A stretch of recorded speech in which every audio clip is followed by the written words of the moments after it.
ఆయన స్ఫూర్తితో నిరంతరం అక్కడ కూర్చునే పాలకులు పరిపాలించాలని ఎల్లవేళలా ఆయన మనకు దిశానిర్దేశం చేసే విధంగా అక్కడికి కొన్ని కేవలం కూతవేటు దూరంలోనే అంబేద్కర్ గారి విగ్రహాన్ని అద్భుతంగా ఏర్పాటు చేశారు.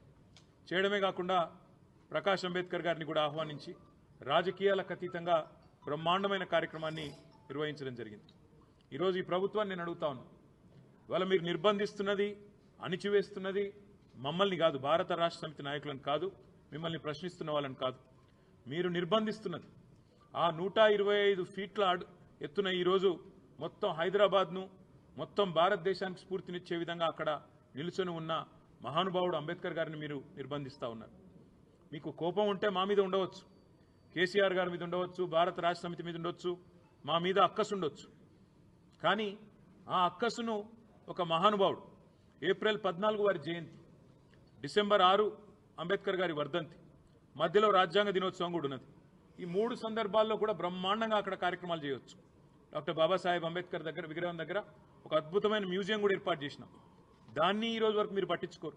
కనీసం తాళాలు కూడా తెరవకుండా గేట్లకు తాళాలు వేసి పెట్టి అపరిశుభ్రంగా ఈరోజు ఆ మహనీయుణ్ణి అవమానించే విధంగా వారిని కూడా నిర్బంధించి పెట్టింది కాంగ్రెస్ పార్టీ అని చెప్పడంలో ఎలాంటి రెండో ఆలోచన కానీ రెండో అభిప్రాయం కానీ మాకు లేనేలేదు.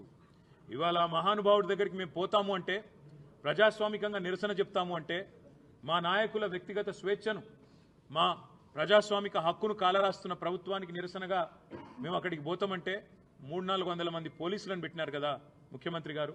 నేను అడుగుతా ఉన్నా, ఆ 300-400 మంది పోలీసులకు మీరు పెట్టిన ఖర్చుతో ఆ ప్రాంగణం మొత్తం పరిశుభ్రం చేయరాదా?